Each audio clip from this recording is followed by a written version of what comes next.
नमस्कार दोस्तों, story audio book Mumbai channel में आपका स्वागत है। अगर आपको ये कहानी पसंद आती है तो चैनल को सब्सक्राइब करें। तो चलिए शुरू करते हैं। रावत इंडस्ट्री में जैसे ही अनाया लिफ्ट से बाहर निकली, उसने चारों ओर एक नज़र डाली। वह यहाँ पर पहले भी कई बार आ चुकी थी, बस फर्क इतना था कि वह हर बार हर्षवर्धन की अंडरग्राउंड पार्किंग से आती थी, जो लिफ्ट सीधे ही हर्षवर्धन के केबिन में खुलती थी। और अनाया को बाहर घूमना फिरना इतना ज़्यादा पसंद नहीं था, इसलिए वह उसके केबिन में ही रहती थी। लेकिन इस बार वह पहली बार सामने से आई थी। कंपनी काफ़ी बड़ी थी, आलीशान कंपनी जो गगनचुम्बी इमारत में बनी हुई थी। उसका हर फ्लोर लग्जरी और कॉर्पोरेट माहौल को दिखाता था, जहां पर हर चीज़ का बहुत अच्छे से ध्यान रखा गया था। हर फ्लोर बहुत बड़ा था और वहां पर अपनी अपनी डिपार्टमेंट थे। इतने बड़े एम्पायर में तकरीबन 2 फ्लोर को तो सिर्फ कैंटीन के लिए रखा गया था, जहां पर पूरे बिल्डिंग के ऑफिस वर्कर खाना खाते थे। 2 फ्लोर पूरे मीटिंग के लिए बुक किए गए थे, जहां पर हर तरह की मीटिंग रखी जाती थी। यहां तक कि हर्षवर्धन के ऑफिस वाले फ्लोर पर भी बहुत ज़्यादा जगह थी।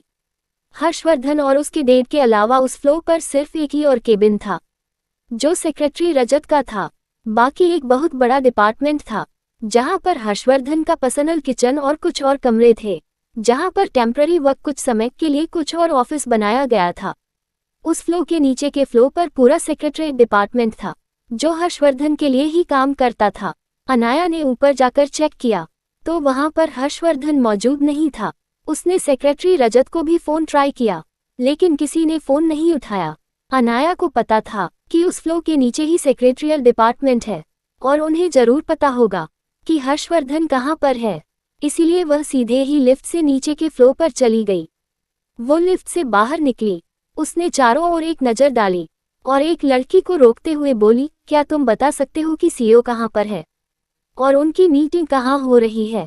वही यह न्यूज़ कि एक लड़की सीईओ से मिलने आई है में वह बात पहले ही पूरी बिल्डिंग में फैल चुकी थी। इसीलिए जैसे ही अनाया ने ये सवाल पूछा, हर किसी का चेहरा अजीब हो गया। हर कोई अनाया को ऊपर से नीचे तक देखने लगा। जाहिर सी बात है, वह अनाया को एनालाइज कर रहे थे। भला ऐसी कौन सी लड़की नहीं होगी जो हर्षवर्धन पर नज़र नहीं रखती होगी, या फिर उसके चांदमा पर मोहित नहीं हो रही होगी। सेक्रेटरी डिपार्टमेंट में भी कुछ लड़कियां थीं।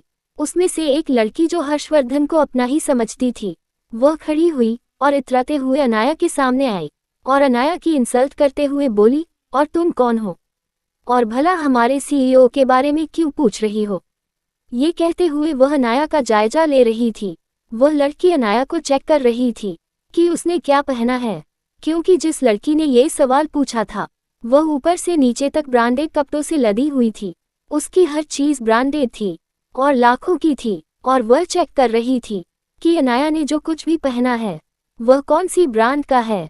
हालांकि उसे बेवकूफ़ लड़की को कौन बताएं कि अनाया ने जो कुछ भी पहना है वह पेपिलोन ब्रांड का था, जो दुनिया की टॉप 1 ब्रांड थी और दुनिया के बड़े बड़े अमीर लोग और राज परिवार उस ब्रांड से कपड़े खरीदने के लिए लाइन लगाते थे। हालांकि अनाया ने कोई गहने नहीं पहने थे, बस हाथ में रोबोट रैम्प पहना था। उसकी सादगी देखकर सामने खड़ी हुई लड़की को यकीन हो गया कि अनाया एक मामूली सी लड़की है। इसलिए उसका घमंड और बढ़ गया। एक और लड़की जो उस लड़की की चमची थी, वह आगे आई और इतराते हुए बोली, आकांक्षा तुम इसे किसी के भी मुंह क्यों लगा रही हो? वैसे भी देखने में ही यह कोई बड़ी हस्ती नहीं लगती। वहीं ये सुनकर अनाया उनको घूरते हुए बोली, मैंने सिर्फ एक सवाल पूछा है, हर्षवर्धन रावत कहाँ पर है? उसके अलावा मैंने तुम लोगों से कोई भी सवाल नहीं पूछा। तो इस तरह से बकवास करना बंद करो और मेरे सवाल का जवाब दो। ये सुनकर आकांक्षा घमंड भरी आवाज में बोली, इतना इतराने की जरूरत नहीं है।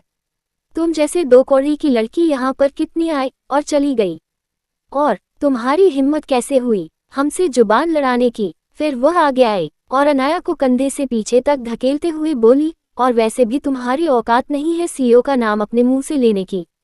आइंदा से मिस्टर रावत को इज्जत से बुलाना। वही यह सुनकर अनाया की आंखें छोटी हो गई और वह आकांक्षा को घूरते हुए बोली, यही नियम तुम पर भी लागू होना चाहिए। तुम बस एक एम्प्लॉय हो जो हर्षवर्धन के लिए काम करती हो, और तुम्हारी हिम्मत इतनी ज़्यादा बढ़ गई कि तुम किसी को भी इंसल्ट करो। ये सुनकर आकांक्षा के पास खड़ी हुई चमची इतराते हुए बोली, तुम्हें क्या पता आकांक्षा हमारे सीईओ की गर्लफ्रेंड है? वह बहुत जल्द मिसेज रावत बनने वाली है और तुम यहाँ आकर इतना घमंड दिखा रही हो। अगर आकांक्षा चाहे तो तुम्हें ही यहाँ से बाहर फेंक सकती है। ये सुनकर अनाया को हंसी आ रही थी और थोड़ा गुस्सा भी। वह उस लड़की को घूरते हुए बोली, क्या सच में? मुझे तो इस बारे में नहीं पता। मुझे क्या, बाहर किसी को भी नहीं पता कि मिस्टर हर्षवर्धन रावत की कोई गर्लफ्रेंड है और वह शादी करने वाले हैं। तो फिर तुम्हें इतना यकीन क्यों है कि यह सामने खड़ी हुई लड़की हर्षवर्धन रावत की गर्लफ्रेंड है? वही यह सुनकर आकांक्षा को भी गुस्सा आया। वह आगे आए और अनाया की ओर उंगली दिखाते हुए बोली, तुम दो कौड़ी की लड़की, मुझे पता है तुम मिस्टर रावत को सेड्यूस करने आए हो। तुम जैसी लड़कियां यही करती है। देखने में तो तुम काफी भोली भाली और छोटी सी हो। अभी तक तो तुमने स्कूल भी खत्म किया हुआ नहीं नजर आ रहा है और तुम इतनी घटिया चालें चल रही हो, यहाँ तक कि बॉस के केबिन तक भी पहुंच गई। तुम याद रखना, मिस्टर रावत सिर्फ मेरे है, उसके ऊपर नजर भी मत उठाना। तुम्हें क्या पता वह कितने सालों से मुझसे जुड़े हुए हैं। वह सिर्फ मुझे ही अपने ऑफिस में आने देते हैं। मेरे अलावा कोई भी उनके ऑफिस में नहीं जा सकता। मैं ही उनकी स्पेशल ट्रीटमेंट कर सकती हूँ। और तुम्हें क्या पता कि हमारा रिश्ता कितना नज़दीक है। और तुम यहाँ इतनी बकवास कर रही हो। यहाँ तक कि उन्होंने खुद मुझे अपॉइंट किया है इस डिपार्टमेंट में, ताकि मैं उनके नज़दीक रह सकूं। ये कहते हुए वह घमंड भरी नज़रों से उसे ऊपर से नीचे तक देखने लगी। ये सुनकर अनाया को हंसी आ गई। वह उसका मजाक उड़ाते हुए बोली, तुम्हें सच में लगता है कि तुम हर्षवर्धन के पास खड़े रहने की औकात भी रखती हो? तुम सिर्फ एक्स सेक्रेटरी हो, इसलिए जितना पूछा है उस बात का जवाब दो। तभी आकांक्षा गुस्से में बोली, तुम मुझे अपनी औकात दिखा रही हो?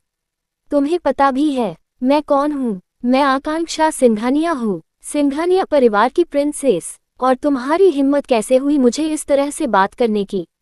अगर मुझे हर्षवर्धन पसंद नहीं होता और हम दोनों एक दूसरे से प्यार नहीं करते होते तो मैं इस कंपनी में कभी नहीं आती। इसीलिए अपनी अकड़ किसी और के सामने दिखाना।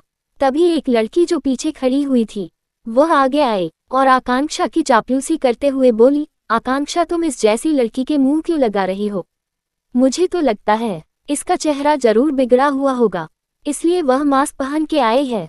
मुझे लगता है तुम्हें एक बार देखना चाहिए, ये कितनी अगली दिखती है। ये सुनकर एक और लड़की बोली, जाहिर सी बात है, सच में ये कितनी घटिया है। मुझे लगता है तुम्हें उसे यहाँ से धक्के मारकर बाहर फेंकवा देना चाहिए।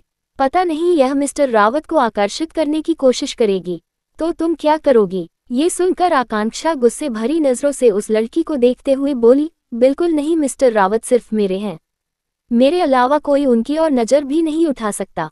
वहीं उसकी बातें सुनकर अनाया को सच में अब गुस्सा आ रहा था।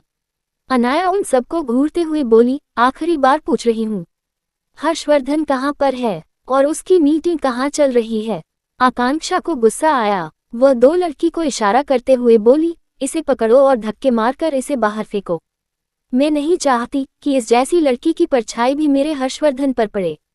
ये कहते हुए उसके चेहरे पर दुनिया जहां का घमंड था। तभी एक लड़की जो पास के टेबल पर बैठी हुई अपना काम कर रही थी वह खड़ी हुई। उसके चेहरे पर आत्मविश्वास था। वह आगे आए और धीमी आवाज में बोली, आकांक्षा तुम अब बहुत ज्यादा आगे बढ़ रही हो। भूलो मत, अगर वह बॉस के फ्लो पर जा सकती है तो जाहिर सी बात है उनके पास परमिशन है, और इस तरह से उनकी इंसल्ट करना तुम मुसीबत में भी पड़ सकती हो।